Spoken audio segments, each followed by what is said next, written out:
This week we're going to be talking about weird situations and focusing on the important things. Welcome to that missionary life with Elder Jensen. This is episode 52, week 84. If your bishop was younger and a girl, I'd marry him. What's up, y'all? It's your boy, Elder Jensen, back at it again with another episode of That Missionary Life. This week, we played Dungeons and Dragons for the first time. Helped do parking duty at a taco fest.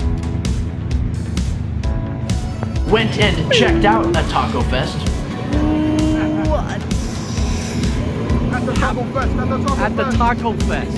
And went to the most epic Hawaiian graduation party I've ever been to.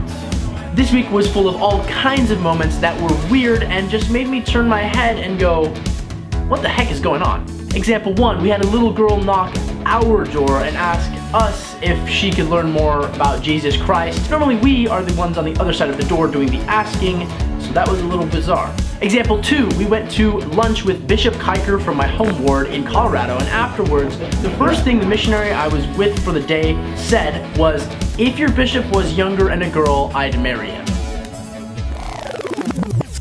What? And the last example from the week was at this Hawaiian graduation. At the end of the night, there was a very coordinated dance going on. Multiple dances going on, actually. Very impressive stuff. There was a haka or two as well, but what made it weird was while the people were doing their very practiced out dance on a specifically set apart side, almost like the performing area, people would come up and just start showering them with money like they were sure. Moments like this happen in life. In fact, they happen in the scriptures as well. One example is in 1 Samuel chapter 18. Verses 25 through 28 say, And Saul said, Thus shall ye say to David, the king desireth not any dowry, but 100 foreskins of the Philistines to be avenged of the king's enemies. But Saul thought to make David fall by the hand of the Philistines.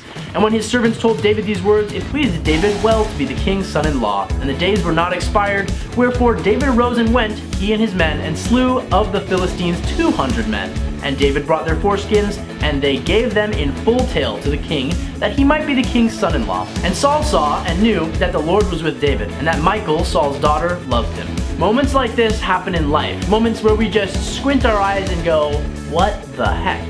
But we don't focus on the weird parts, we focus on the good parts and move on. We don't focus on the foreskins, we focus on the fact that God helped David further his work.